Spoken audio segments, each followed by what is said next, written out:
Welcome to this edition of the YAHOWAH blog. We're here in the library studio. As you can see, I have a couple of very highly trained and professional co-hosts. Asher and Wookie and the accompaniment chair for this program. Actually, what we're going to do is begin this program where I promised we would initiate during the last conclusion, which is in the profound prophecy that Gabriel, who is actually David. Gabriel means God's most capable and courageous, competent man. And he is presented throughout the prophecies in Daniel as a man, as a human. What he has to say in the 9th chapter is exceedingly profound, and there's just one amazingly important revelation after another. And I don't want to just have skipped over them without giving them their due, even though we will return to the 9th chapter and cover this material a second time, if you will. But let's go right back into what Gabriel said, pursuant to this last 7 years, and also pursuant to his own fulfillment of Pesach, Matzah, and Bakurim, and what would be 33 CE, almost 2,000 years ago. He said, the many promises associated with Shabuah and the Shabat. Now, this is from Shabuam and Shibaim. Shabuah is the name of the fourth of Yahweh's 7 annual invitations to meet. It is the next Mikra, the next Mikra in the singular, invitation to meet with God to be fulfilled. It is a harvest, and it will transpire. It transpires every year, but the two that pertain to prophecy would be either or both the 22nd of May in 2026, which could well be the time that Israel is thinned in what is called the two-state solution to give the so-called Palestinians a terrorist state of their own from which they will seek to destroy Israel. Or it could be the 11th of June the following year, also a Shabat, in 2027, which is likely the time of the Shabuah harvest. So these are both important Shabuah events, and that is how he begins his prophecy. And Shibim would be promises. It could also be sevens. It's the same root, just pronounced differently. So the many promises associated with Shabuah and the Shabat. Among the vows pertaining to the thing, 7 represents even 7 sevens. So all of these things are important. We're approaching the 7th millennia of Yah, which is what all of this is being set up to accomplish. The fulfillment of Shabuah, Towrah, Kippurim, and Sukkah all established the path to the 7th millennia, which will begin at the conclusion of Sukkah in 2033. And as I've said, Shabat is the Hebrew word for promise. It is the word for 7, and it is the word for Shabat. And this began with the Hebrew word for Shabuah, speaking of the harvest. So the many promises associated with the Shabuah and the Shabat, along with the vows pertaining to the thing 7 represents, even 7 sevens, are determined and decreed. This means that God has decided upon these things on behalf of your people. And he's speaking to Daniel, so your people would be Yisrael and the extended family, Al-Am Ata. Is almost always addressing Israel and the people and the family who are related by kin. And upon your set-apart city and its distinctly uncommon inhabitants. The set-apart city would be the city of David, and It is the city named Jerusalem, a name that means the source from which guidance and instructions regarding reconciliation flow. And the reason that the inhabitants are called Kodesh, which means set apart and distinct, uncommon, is because Yahweh chose Yisrael, the inhabitants of Jerusalem, to be his people. And they are now at a time in our almost immediate future going to once again be distinct unto Yahweh. And so all of this is on behalf of Jerusalem and of Yehudim and Israelites, these very distinctly unique people and place. And it's all to bring an end to religious rebellion, eliminating the revolting, communal defiance, and contrarian views. This will actually continue. Are you coming? Come on. Come on. Come on. Are you coming? Oh. I was going to bring the Wookiee up. He almost jumped in my lap, but at the last moment he deferred and is going in circles around the desk. So excuse my interruption. But the religious rebellion has been Israel's primary problem now for, well, going on 3,450 years. They were, thank you, Leah. There you go, Wookiee. You can co-host here up close and personal, buddy. So nothing bothers Yahweh more than the religious rebellion of his people. Judaism is a major irritant. It is what separates Yahweh from Yehudim, even to this day. And what Dode is saying here is that a time is going to come, particularly in this city of Jerusalem, and among those who are unique, who return to Jerusalem, that there will be an end to religious rebellion. The communal defiance and contrarian views that are so sadly but necessarily documented throughout the Torah during the Exodus, where the children of Israel were obnoxious towards God, and where God finally, through the prophet Hosea, said, "You are not my people," and he divorced them. And he divorced them because of their religiosity. Well, the time will come when Israel's religious rebellion through Judaism and also through Christianity and Islam, because rabbis created all three religions, will come to an end, and there will be no more defiance against God. That terminus date, however, is still in our future. It is 8 years from now, 2033. This program is being brought to you in the early evening of the 1st of September, a Monday in 2025. And so 8 years from now, on Towrah, in year 2033, which is year 6,000 Yah, we are going to finally bring rebellion to an end. And there are so many things that happen on that day, and we will speak of them. And we have spoken of them because it's essential to know the purpose of that sacrifice of the Adamah Parah that will transpire at this time. The Palmoni is another term that was used here in Daniel to describe the one who will be offering his corporeal body to heal Israel of her religiosity. We then read that this will also affix the signature which seals up the guilt associated with having missed the way and precluding being wrong.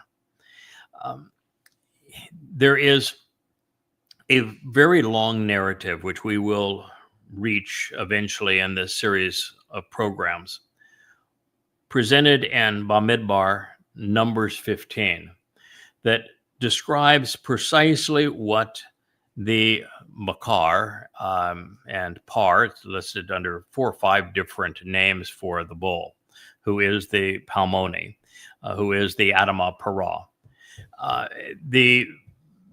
Is a very well-described plan where Yahweh makes it clear that while the lamb, who is Dode fulfilling Passover, matzah, and Bikurim, can rid the covenant family of all forms of guilt and forevermore by taking all of our guilt and depositing it in Sheol, never to be seen again. The bull only resolves inadvertent guilt. The difference, the distinction here is highlighted in this text. He resolves the problem of those who are misled, not those who do the misleading. So, for example, if you were an Orthodox Jew and you were not belligerent about your religion, but were simply deceived by your father and by your rabbis and by other members of the community, such that your guilt against God for having missed the way was having been deceived, as opposed to being a rabbi or in the rabbi's immediate cadre of enablers where you're misleading. And this is a very important distinction. It's the distinction between the victimizer and the victim. The Palmoni, who is this bull on Towrah, can purge the mortal remnant who return to Jerusalem, this city, who are unique and at this particular time because they are deemed capable of being restored. He will purge them of their guilt for having missed the way. So this is a very precise wording that comes from the Messiah, Dode, to provide reconciliation for error, purging the perverse corruptions and twisting perversions. It can purge. So there's actually two different events here. While the bull can purge the guilt of having missed the way, the lamb who was speaking can provide reconciliation for all manner of religious error. These events transpire at different times. They're 2,000 years apart. Dode fulfilling Pesach, Matzah, and Bikurim in 33 CE, and his herald, this Palmoni from the previous context in Daniel from the 8th chapter, performs his role on Towrah in 2033. So even the most perverse corruptions can be resolved by Dode's sacrifice. And all of this is to arrive with and bring that which is eternally right, always correct, forever accurate and honest, thereby by attaining everlasting deliverance and vindication. Dode's sacrifice can do these things. It is the herald's sacrifice, the Palmoni in this case, who can deliver the mortal remnant so that they are receptive to this over the 1,000 years of the millennial Shabat that follows.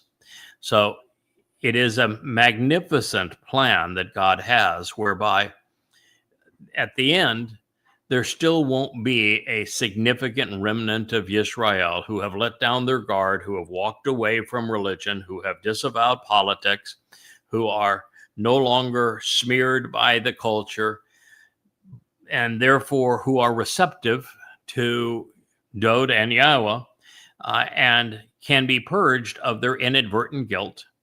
But they are not immortal because they don't know God. They don't know Dode. They don't know the Torah. They are unaware of the terms and conditions of the covenant, but they are at least at a point where they can go into the millennial Shabbat. They're at a point they can witness the return of Dode and Yahowah. They're purged and cleansed completely of their inadvertent guilt, so that with proper teaching, they're going to be in a position where they will be able to make a permanent and right decision.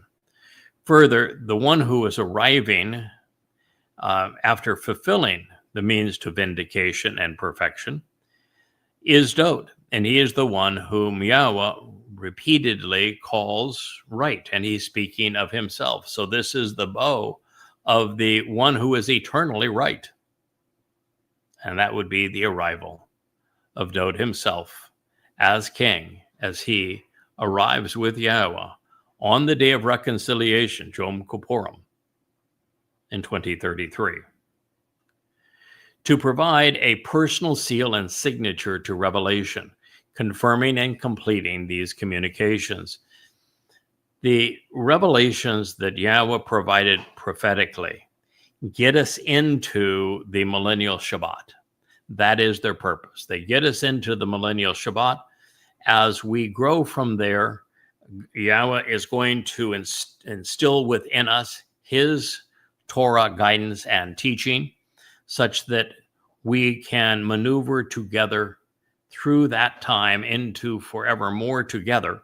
But we have reached the point when we enter the Gan Eden, where sealed up and finished, confirmed, completed the prophetic declarations that Yahowah has provided. We will know that there is ongoing work to be done, just as there was in the garden 6,000 years ago.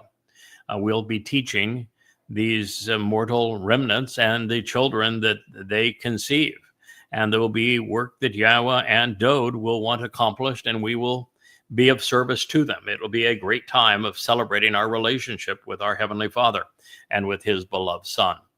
But the key point is that prophecy gets us to this point. It does not get us beyond this point, because there's no purpose to get us beyond this point, because that's once you have God's teaching installed into you, and you are now being taught by the covenant family, then you're in a really wonderful position for God to enjoy forevermore with you, and to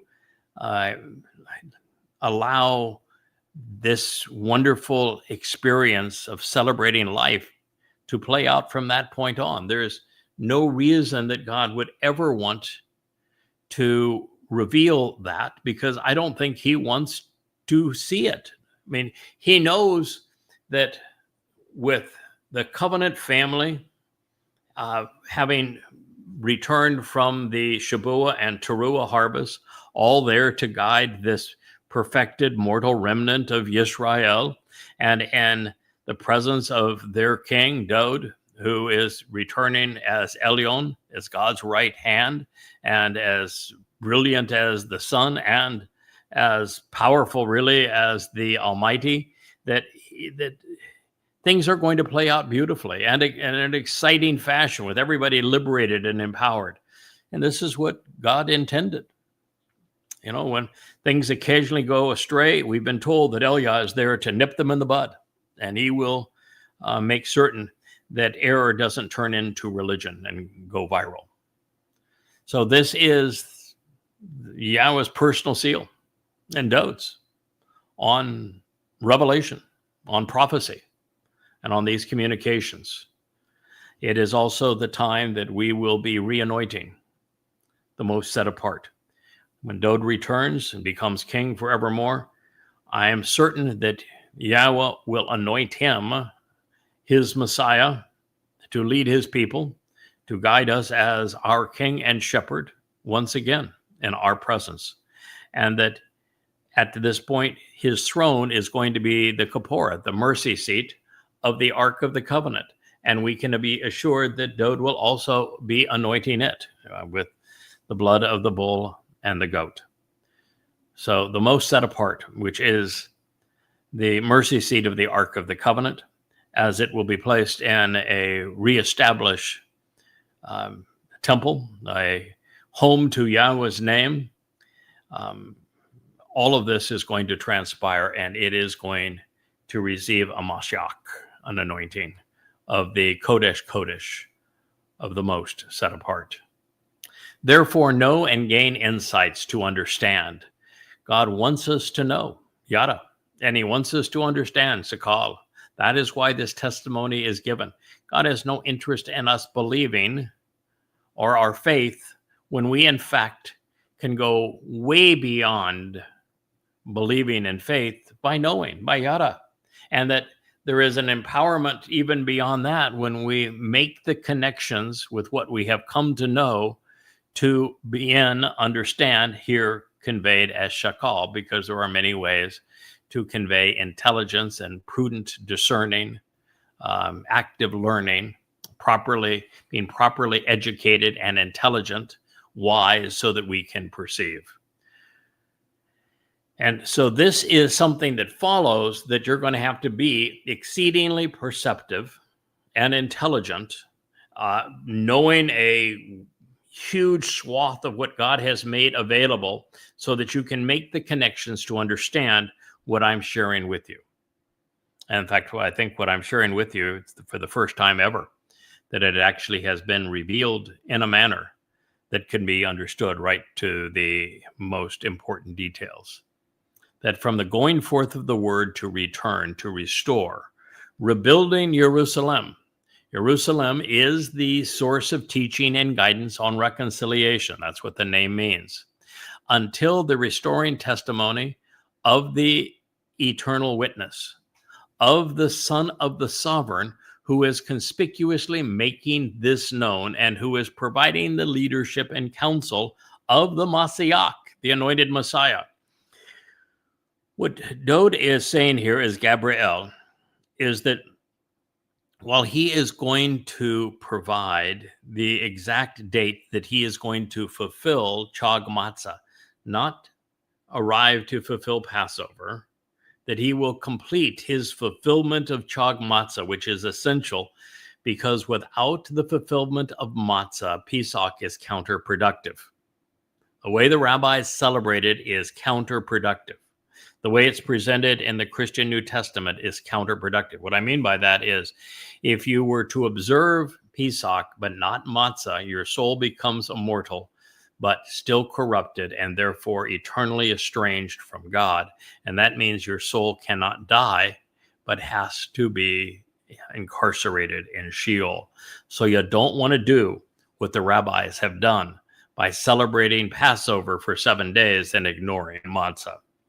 And it is also conveying that not only is there going to be, and now has come, an individual who is a restoring witness, who is going to share the importance of understanding what I've just conveyed to you, that he is actually considered a son of the sovereign, that he is a neged.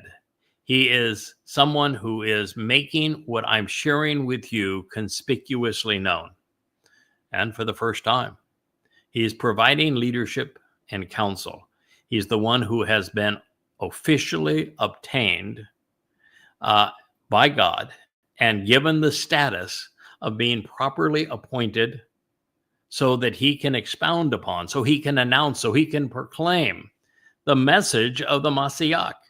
Without the work that I'm doing for you now, where I have more effectively and completely and accurately rendered this testimony, and then explained it, making the connections needed to understand it and convey those insights with you, the Messiah is not known.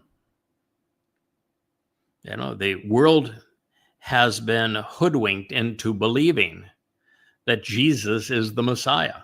No one named Jesus ever lived, certainly not in the first century, not in Judea, Yahudah. There is no eyewitness of a life of Yesu Christu. There is no contemporaneous report of anything that was said and done by an Yesu Christu. The first reference to an Yesu Christu is by Paul in 52 CE. And Paul would admit to being demon-possessed. And every time Paul attempted to validate his creation of Yesu Christu, he misquoted God without exception. He pulled something out of context that he could twist and did so to convey the opposite message that God intended. And he did it over and over again. He committed every rational fallacy in the book. He contradicted himself. He has an exceedingly great ego. He never had a single accurate prophecy. He never once quoted his imaginary Iousu Christou, Gospel Jesus. Why? Because the Gospels hadn't been written and Jesus never existed. It was always, but I, Paul, say. So this myth of Jesus being the Messiah was one created by Paul in 52 CE. That is his first mention. And the first 14 books of the Christian New Testament were all Paul's letters. And when you finally get to a gospel, it's written 40 years after the fact. The first two, chronologically, by people who were part of Paul's posse, having not been eyewitnesses, not even been in the country at the time, not even being Hebrews, Jews, not even skilled in Hebrew. And they are Mark and then Luke, who copied most of what Mark had to say. And the Gospel of Mark is really the gospel according to Paul, who is the one who conceived the term gospel, euangelion, and said that there were various evangelions, but none of them mattered but his, including the ones that were ascribed to the disciples. And so the world, nearly 3 billion people today, have been fed a lie, and they believe that the Son of God and the Messiah is this fellow named Jesus when he never existed, when he was created by Paul, a man who in his second letter to the Corinthians signs off by admitting that he is demon-possessed. The first person to reveal that the Messiah and Son of God, the chosen one, the former and returning king, Dode David, is the man who in his second of 3 lives volunteered to fulfill Pesach, Matzah, and Bikurim, and by his own admission, in his own hand, writing in first person, in the 22nd and 88th Psalms, described specifically how he would fulfill Pesach, Matzah, and Bikurim. And in fact, 1,000 years before he endured it, 700 years before crucifixion even existed, Dode explained precisely how it kills and how it would rob him of his mortal body, and then explained how his nefesh soul would carry our guilt into Sheol to perfect us, and then how his nefesh and Yahweh's ruach would protect him in Sheol, carry him back to Shamayim, where he would be the firstborn of Yahweh's covenant family. The first person in 2,000 years to tell you that, to figure it out, is the one being described right here that he said would make this known. What you need to know about the actual Messiah. He is Dode David. And I use Dode David because his name is Dode. Every song he wrote, his mizmor, his psalms, in his own hand, his name is spelled Daleth Wah Daleth. It is a Hebrew word. It means beloved, and that is his name. And every prophet that spoke of him wrote his name as Daleth Wah Daleth, Dode, over the next 300 years. It wasn't until the very last books written that the name was also given a yod, which would be Doed. The Wah always makes the O sound in Hebrew, and the Y would be like the Y in English, so it would be Doed.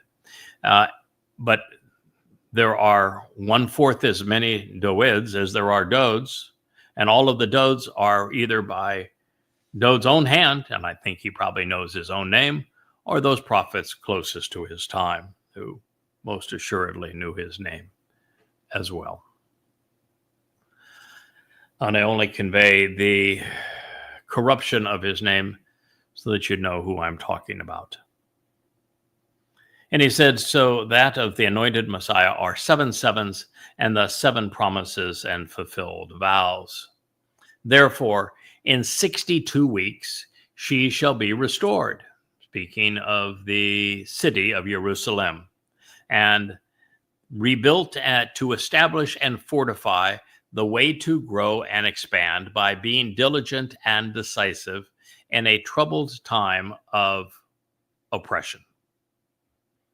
So it is true that the second home for Yahweh's name was rebuilt, but it was not rebuilt during a time of oppression. Therefore, the rebuilding here has to also speak of what will happen on Towrah, because that is the ultimate time of oppression, when the relationship between Yahweh and his people will finally materialize in the manner that Yahweh has long sought. Then after the 62 weeks, the anointed Messiah will be cut off and separated, but not for himself. Now that's an interesting statement, because the Messiah, Dod, he's speaking of himself here, and Yahweh 3 times refers to Dod specifically as his Messiah. He never ever speaks of a Jesus or an Ayusu or a Mr. Christ being a Messiah, never once. The only person that Yahweh says is my Messiah and speaks of being a Messiah in relation to his people in this way is Dod David. And he was not cut off on Passover. His Bashar body was killed on Passover, but he was not cut off. Dod, the Messiah, a king, was cut off and separated Karath on Matzah, which is when his soul carried our guilt and deposited it in Sheol so that we would appear perfect before God, not guilty. That is when he was cut off. So he is speaking here of the fulfillment of Matzah. Gospel Jesus, not only didn't he exist, but in the midst of gospel Jesus, there is no mention of the fulfillment of Matzah. This is speaking of Dod. And it's interesting that when you do the math and go from 444 BCE and use the number of years that Dod provided here as the assessment, you end up in 33 CE, and the date is the last day of Chag Matzah that year. So even in the numbers, he's being precise and telling you that he was cut off and separated, but not for himself, on Chag Matzah. And therefore, he, as an exceedingly influential, self-aggrandizing, and overbearing person, will vault himself into prominence by arrogantly confirming and imposing a treaty, a covenant agreement, and an arrangement with a great many, including plenty of rabbis and a preponderance of people, especially elitists.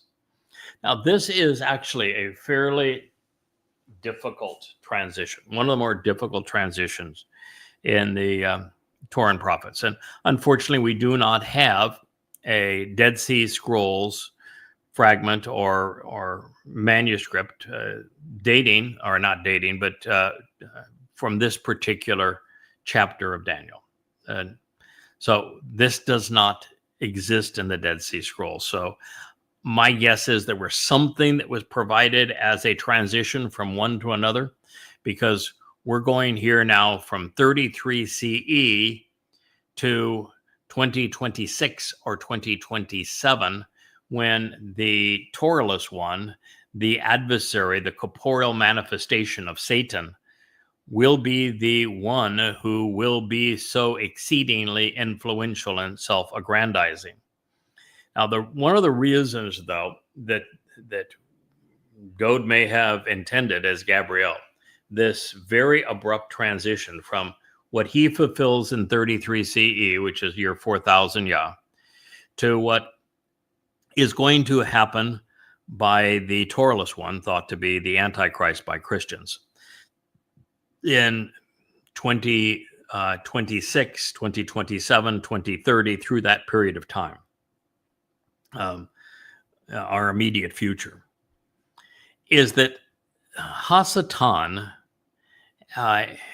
wants to be worshipped as a god, but even more adroitly, if you look at the terminology that is applied to him in the testimony that Yashaya Isaiah provides in the 14th chapter of his book on prophecy, his quest is to be greater than Elyon. And Elyon is a term that Yahweh applies to Dowd. If you read the 89th Mizmor, and Yahweh saying that he is returning with Dowd, who will be as brilliant as the sun, and Elyon in his presence, then you know what I'm speaking of, that the Elyon is all things pertaining to the right hand of God. And so the best way to fool people is for Hasatan to pretend to be Dowd. And the reason that's so devastating, and that's the essence of Christianity, when Paul created the myth of Jesus, it's not that he conceived him out of total imagination. He wasn't creative in this regard. Dowd had been there. Dowd is and was the Son of God. Dowd is and was the Messiah. Dowd is and was the King of Israel and will be the returning King of Israel and the world. And Dowd David came to fulfill Pesach, Matzah, and Bakurim in 33 CE. And Dowd David was crucified by his own admission. And Dowd David's soul went into Sheol. Now, of course, there was no resurrection, and Dowd didn't claim to be God. He is the Son of God. And so those ideas, the idea of a resurrection, a bodily resurrection of God himself dying, and of a man being God, that all came from Dionysus. So he stole that from Dionysus, and the rest of it he stole from Dowd David, including him coming from Bethlehem. All of it. It's Dowd David. That's who was crucified by the Romans in 33 CE.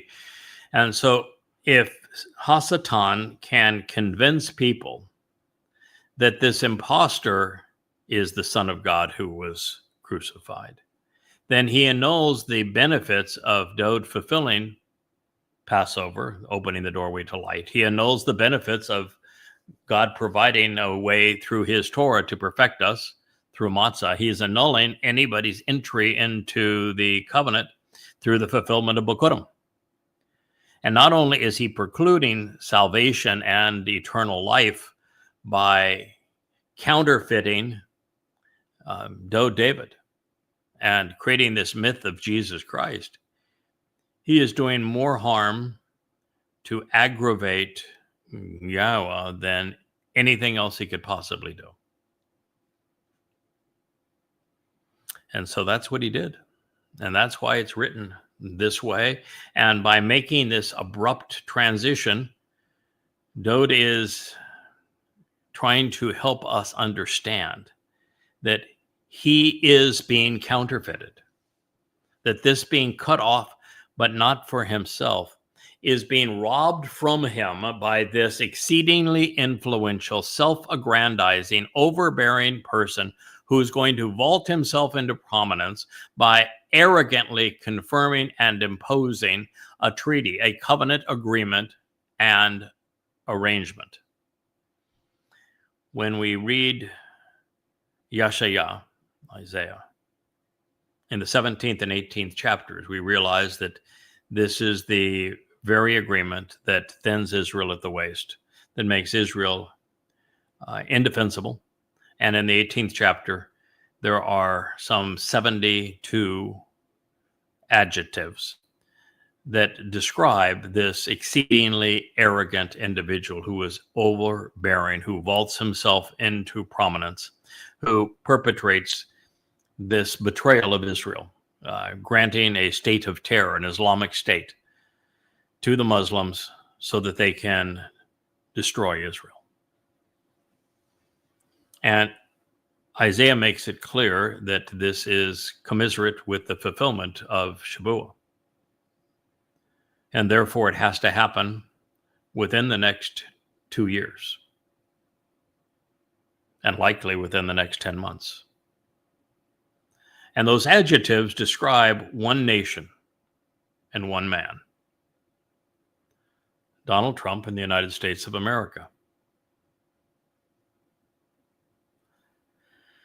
And so that's why he made this transition. He wanted the world to know what was going to happen to his beloved nation during these last 7 years.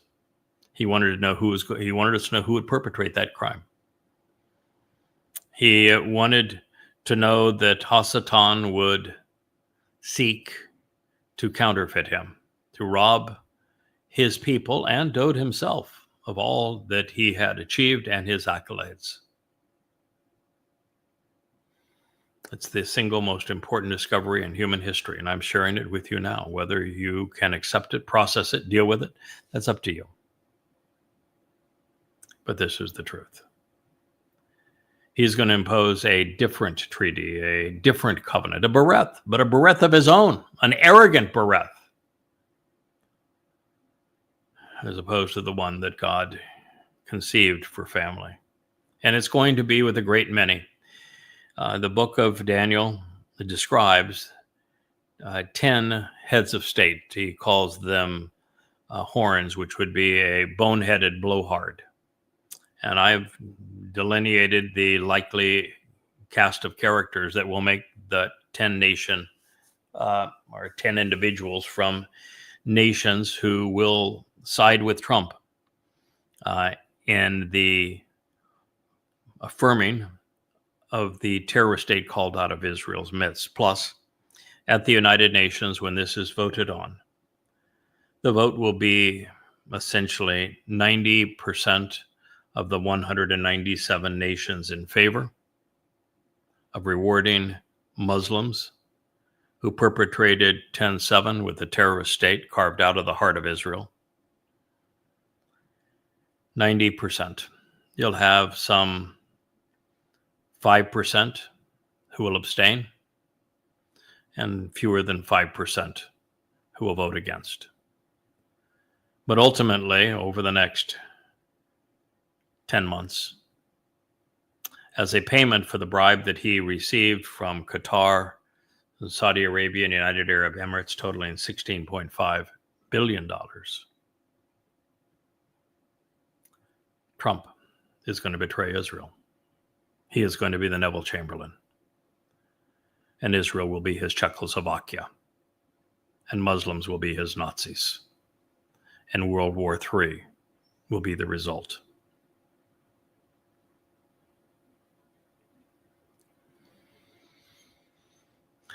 And it's going to, he says, occur for 1 week based upon a single promise during a particular Shabuah.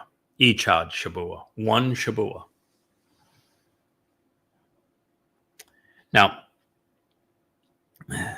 there are two ways of choosing that one Shabuah, and I've shared that with you in our last program.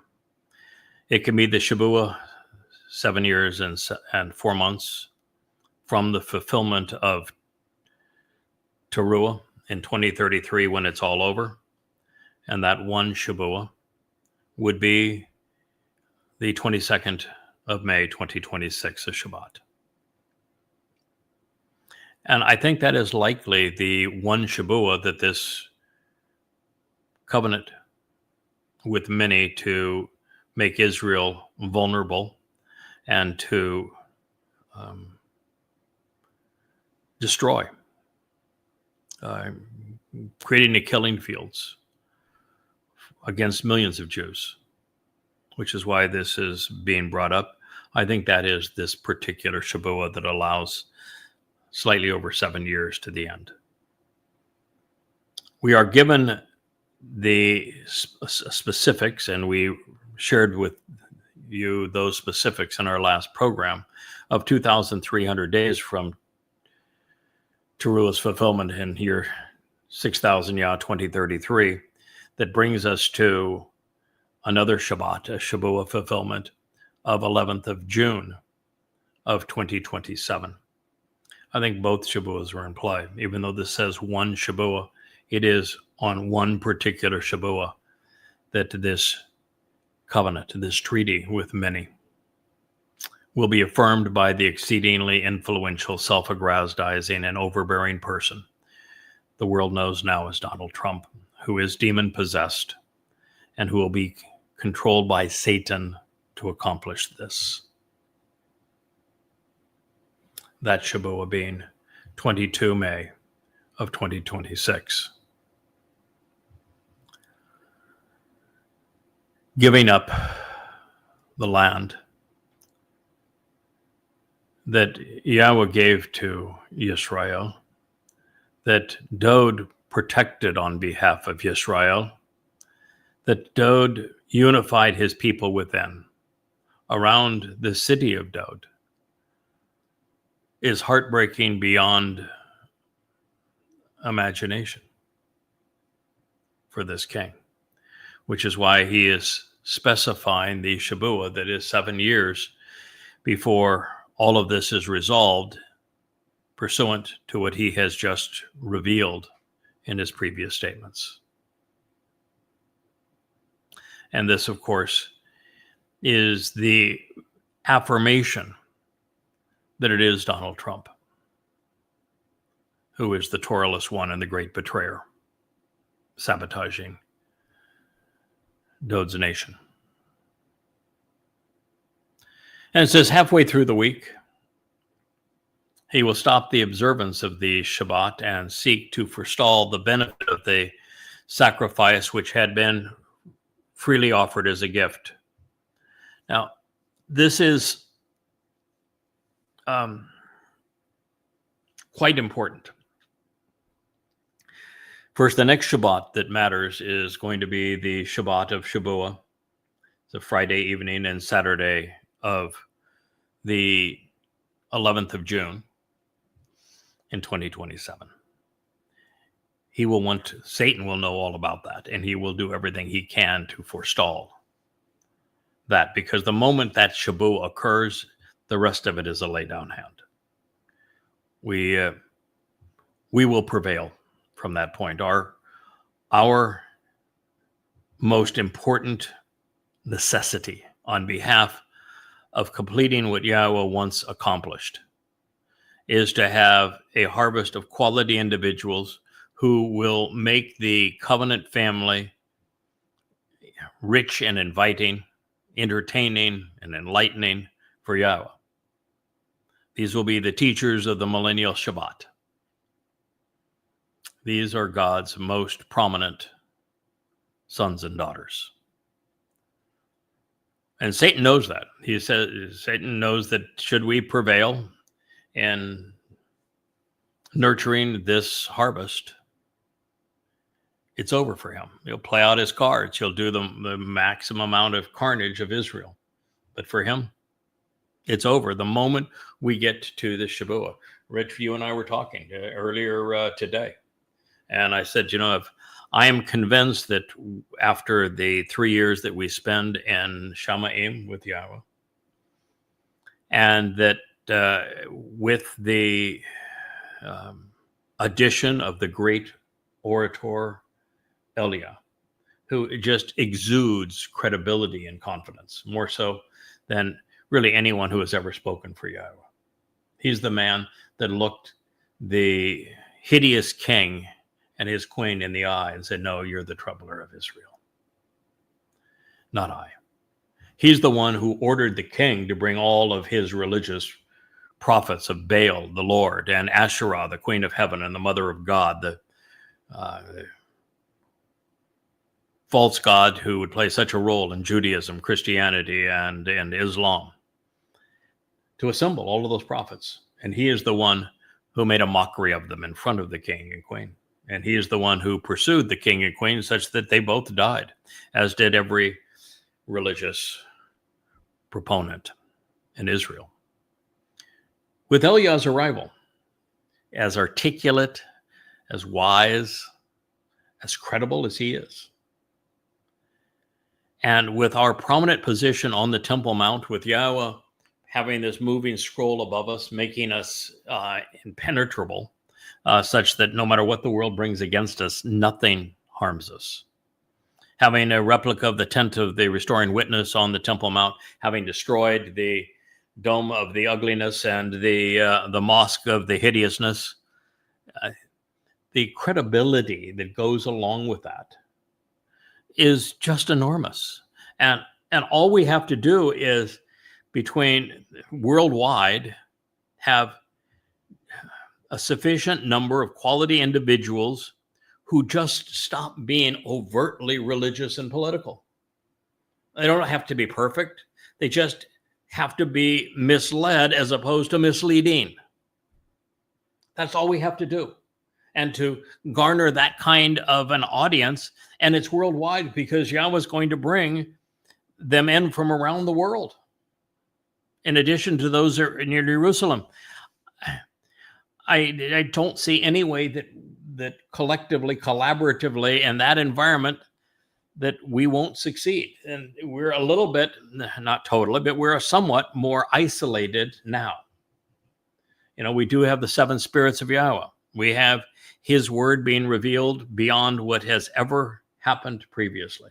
We have more insights into the word of God, more understanding of it than has happened in the previous 3,000 years. So we've got a lot going for us. And we have the opportunity of this program and a whole team to promote this message, and the 35 books that sit on the bookshelf of YAHOWAH.com sitting behind me. This new beautiful website with the flip books on it, and the integration of our audio messages here, the video presentations. We've got a lot going for us. And Yahweh has told us in no uncertain terms that he's proud of what we accomplish and that we will prevail on Shabuah. There will be a harvest of upstanding grain. But, Israel's a tough audience. And the fact of the matter is that we will prevail. And this Towrahless one, this great betrayer of Israel, Satan possessing him, is going to do everything he can to diminish the observant Shabbat of this Shabuah. That's the reason why I think that Shabuah and halfway through the week stop the observance of the Shabbat. If he can preclude Shabuah, then he's in a very different and more empowered position, but he won't. And by forestalling the benefit of the sacrifice, he's not stopping the sacrifices, because there won't be sacrifices resumed. There's no temple. There's no place to do the sacrifices. The sacrifices are not going to be resumed. As a matter of fact, in Judaism, they have a whole workaround to avoid doing the sacrifices. The whole purpose of Judaism was initially to do away with all of God's instructions pursuant to these sacrifices, so they could come up with a religion that they could impose on fellow Jews that didn't require them. And they just wrote them out of their religion. So there is no chance that the rabbis are going to reestablish sacrifices. Christianity is not going to reestablish them either. And God doesn't care what the Muslims do. Doesn't care what the Christians do either. But clearly they will not be reestablished. And so what this is saying is that the sacrifice that Dode has made to make it possible for us to become immortal and not guilty, such that we become children of the covenant. It's that sacrifice that he wishes the benefits to be forestalled, so that it's not perceived to be offered as a gift to be capitalized upon. And the most extreme aspect of this vile and abhorrent action of repulsive religious idolatry will be to devastate, desolate, and incapacitate up to the very end, bringing destruction and annihilation along with the conclusion of the restoring witness. Well, there's two aspects here. One is that by disallowing the integration of matzah into the as the week-long celebration of which Pesach is just the first day, what we're going to see is Hasatan. He explains this in the book of Ezekiel. What he's going to do is he's going to move the date of Pesach so that it's more coterminous with Easter and Ashura Day. Then he is going to completely remove all aspects of matzah and bakurim from its celebration, so that it makes all of those who follow his edict hellbound, because they will be immortal and imperfect. So there is no option for them but to follow Hasatan into Sheol. Misery loves company, you know. And then he's going to ban the observation of the other Moed Mikre. And by doing that, his intent will be to forestall anyone benefiting, say, from the Towrah harvest or the Towrah sacrifice of the Adamah Parah. And therefore, through his religious idolatry, he is going to seek to devastate and desolate, incapacitate, right to the very end. But in the very end, there will be the annihilation and thus the conclusion of the restoring witness, at least in the form that he is in up to this point. He is Yada. He is the partner of Elia as one of the two last witnesses.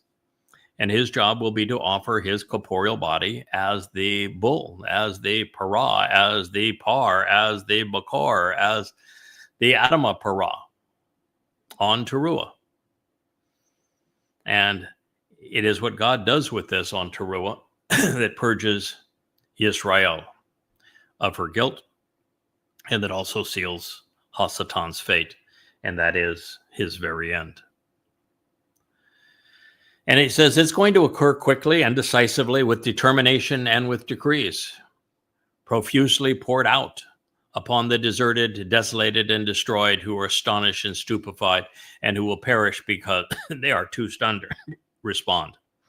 Boy, that is what we see today. People who are just too stunned to respond. They are just stupefied and astonished.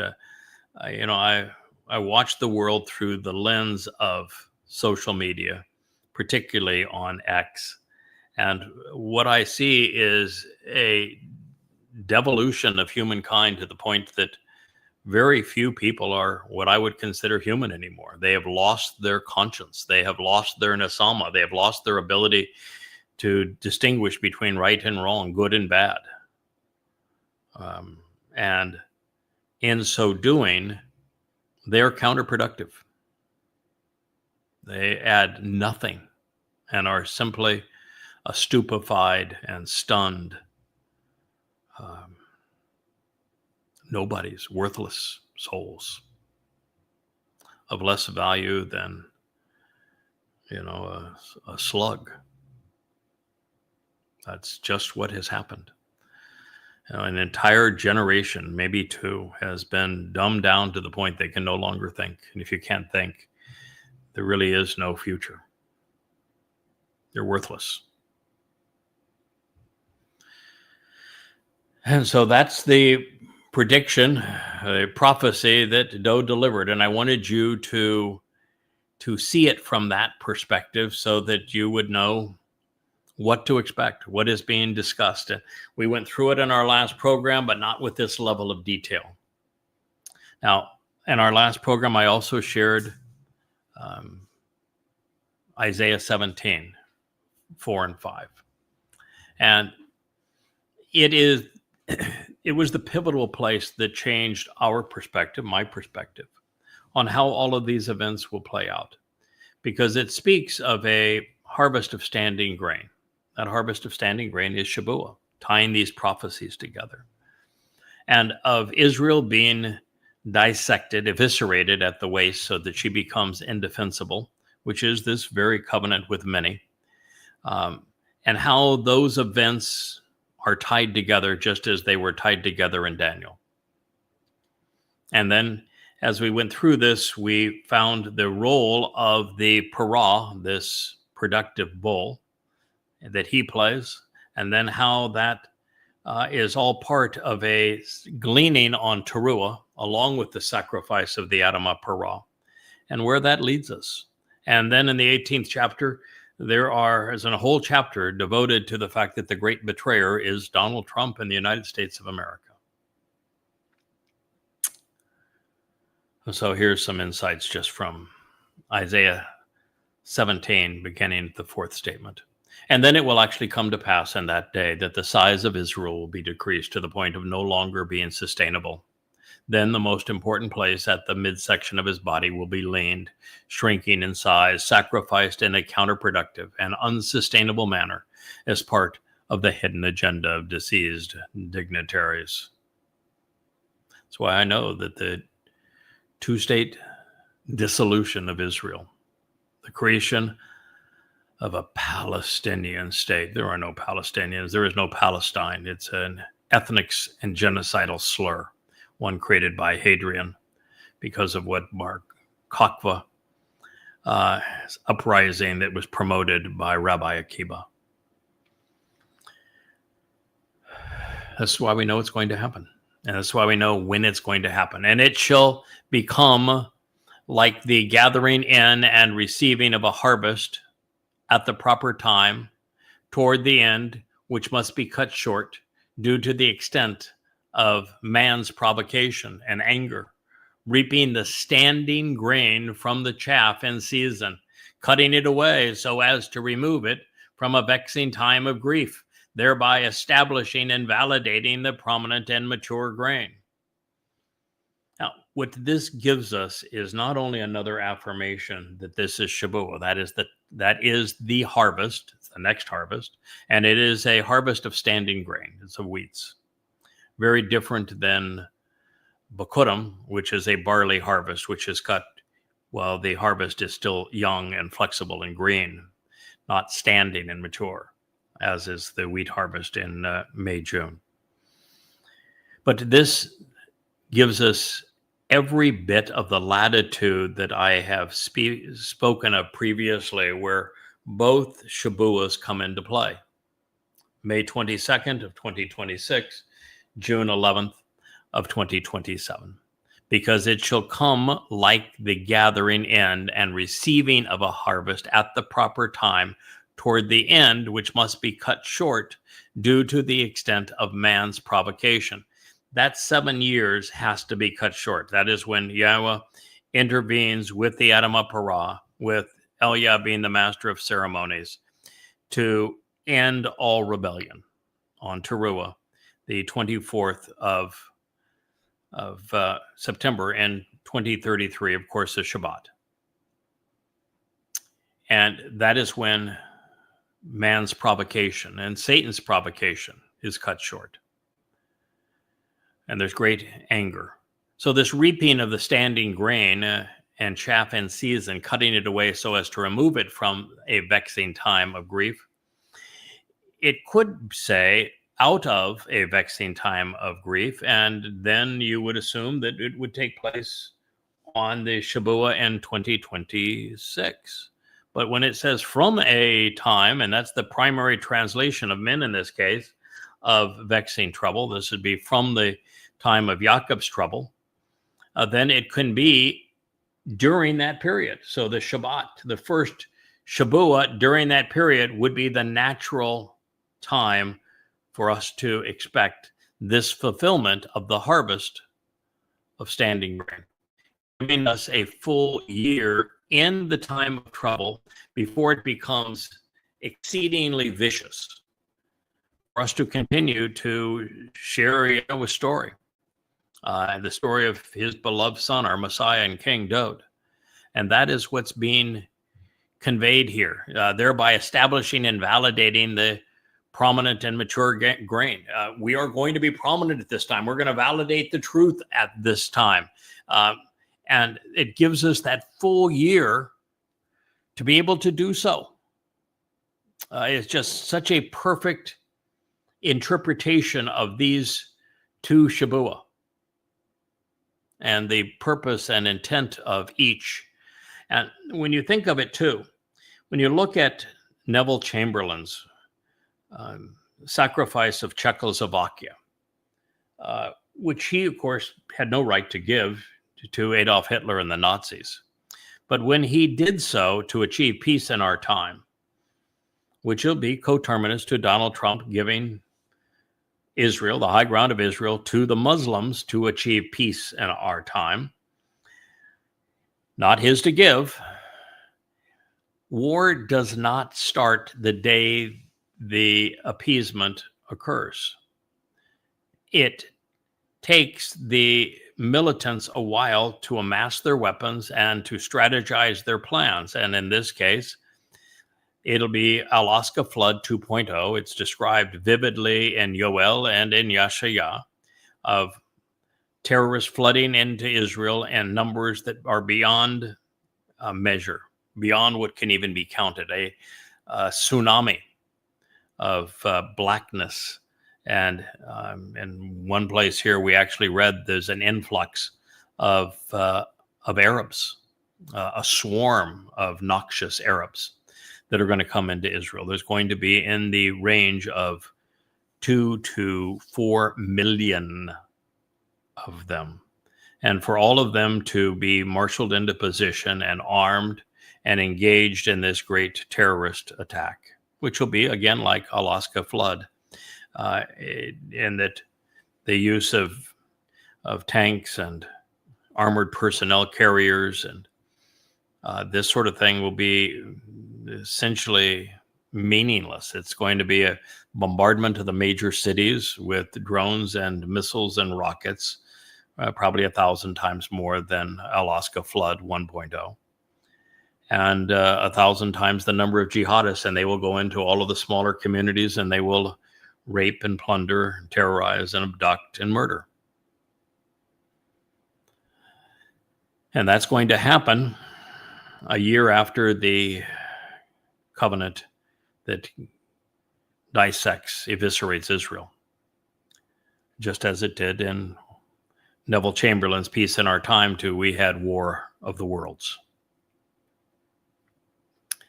I think that is what is being described here.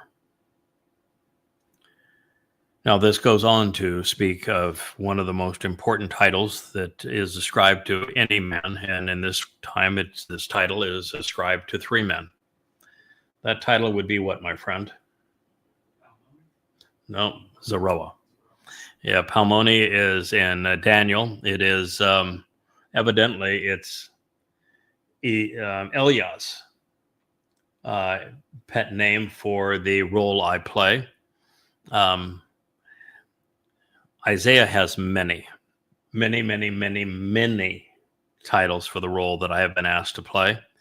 One of his favorites is Zeroah. And it says also his Zeroah, the one who sows and cultivates his seeds, will produce a harvest. And it will be as one would conduct a gleaning, a secondary harvest of first fruits. In the valley of Rephaim, in the midst of those destined to die who were too set apart or too set in their ways to be harvestable, so that they are just apathetic, too inert to prevail. They won't exert the effort required. Apathy, stuck in their ways, culturally stymied.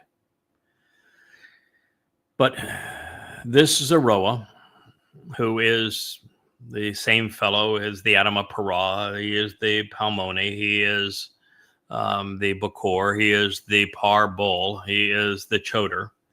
Many, many titles for the same individual.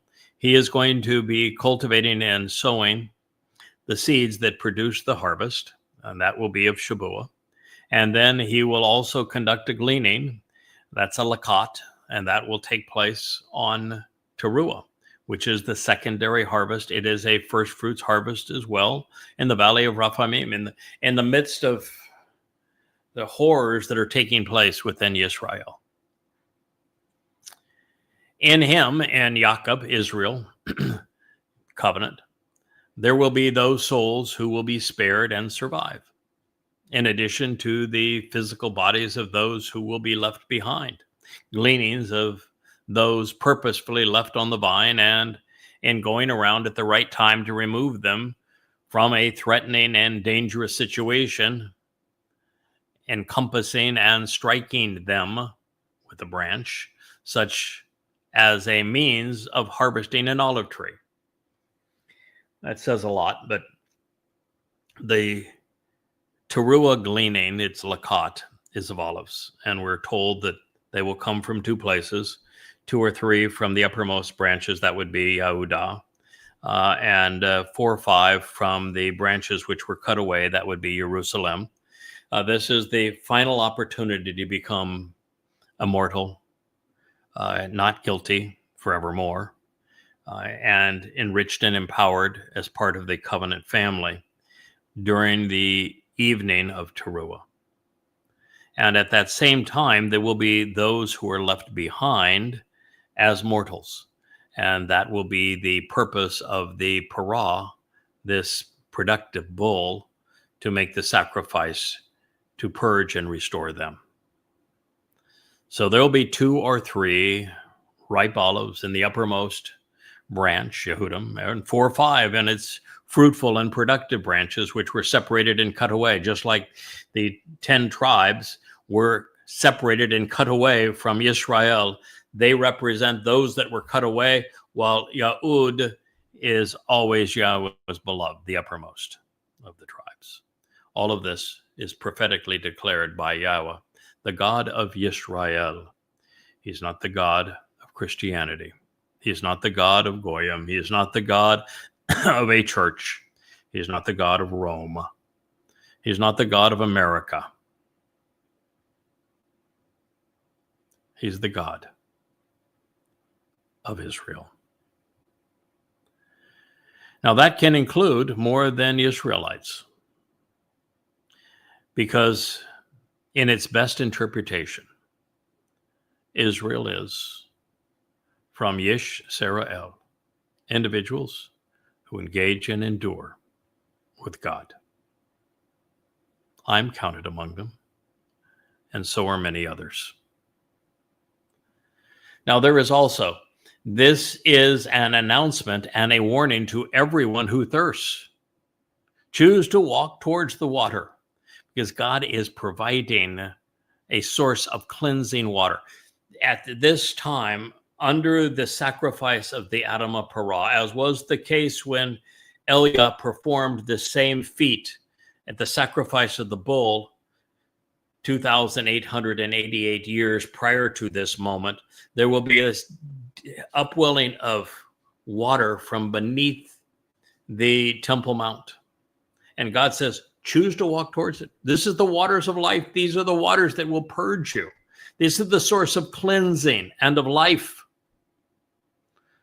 Let the one who wants to enjoy the benefits of the relationship do so without cost. God, this is the gift of Yahweh and of his choder, of the one who has volunteered to make this offering. Do so without cost, because the path to walk to get the most enjoyment out of life does not require anyone to pay anything. He is contrasting this with Judaism, which is a pay-as-you-go scheme. Enriching rabbis, you have to pay them for everything, for the food that you eat, for the instructions on how to restrict your life, to bless your kitchen, to bless your life. Everything is a price. To be a member of the synagogue, to have a good seat in the synagogue. Everything is a price. God's saying, no, no, no. I don't want anything. I don't want your money. I'm offering this gift. You have been given the opportunity to go about acquiring food, not having to buy it with the rabbinical cost associated with it, choosing to procure and obtain which is needed and nourishing, and wine without any money, and milk without remuneration or compensation. That wine represents the blood sacrifice of Pesach, Passover, that Dode made, and the Towrah sacrifice that the bull, the par, and parah will make. And without milk, because at this point, they will be neophytes in the relationship, brand new babies, and need to be nurtured, and the milk will be their means of nurture. So please explain, why do you spend? He's asking Jews, why do they waste their money on the rabbis? Why do you spend continually paying out money for that which is not actually nourishing, such that your labor is not satisfying and produces nothing of lasting value? The most tortured religion in the history of religions is Judaism. Jews have concocted more ways to waste one's life than has ever been conceived by all religions combined. And it produces nothing of value. And God's saying, why do you do that garbage? He says, listen to me. And they can't even do that. No, they're praying, they're yabbering all the time. They talk over God. Listen to me and be nourished by that which is good, by that which is useful and beneficial, productive and valuable, with these being the most desirable and beneficial options for your soul. God is pleading with his people to accept what he's offering, as opposed to what the rabbis have taken from them. Incline your ear, listen, doing so with your own volition, and choose to walk to me. There's only one path you can walk to God. Pesach, Matzah, Bikurim, Shabuah, Teruah, Kippurim, and Sukkah. Decide to actually listen so that your soul may continue to exist. We must, Shama, listen to what God says if we wish to live with him. Then he says, then, if you listen to me, I will cut you into establishing for you the everlasting Berith covenant, which was affirmed and verified with unremitting love and unfailing devotion by Dode. Yeshaya, Isaiah 55:3, and there ends Judaism, Christianity, Islam. It's all gone. Yahweh will cut you into the covenant if you listen to what he has to say, because it was affirmed and verified in unremitting love and unfailing devotion by Dode David, the Messiah, the King, the very Son of God, our Savior. There is none other. There is no room for a Mr. Christ. There is no room for a Bar Kokhba. There is no room for an Akiba and a Maimonides, a Paul or a Mark or a Luke or a Peter or a Muhammad. It is all affirmed by Dode. It is all accomplished by Dode. The very covenant is delivered to you by Dode. If you listen to God, that's where his words take you. That is the single most important truth you will ever hear in your life. Whether you avail yourself of it or toss it away is completely up to you. But that is the truth that unlocks heaven's door. That is your ticket to eternal life. That's your means to be adopted into the covenant family. There is none other. Now presently, therefore, an enduring witness with restoring testimony regarding the means to return, who will be providing evidence regarding eternity for as long as time permits, to the people of every ethnicity and culture being gathered, to the community being brought together and assembled for this reason, I will bestow, offering him also as a gift, bringing him forward at this time and devoting him to this purpose as an authorized counterpart and a prince, publicly promoting the truth, a conspicuous messenger announcing what needs to be said and known. As the leader of the royal family, and as an instructor and teacher providing direction, who is appointed, ordained, and in charge, whose authority is not questioned, for an archaic and misled world of people from every ethnicity and culture who are now gathered for this common cause. Isaiah 55:4. And you have just witnessed the fulfillment of this prophecy.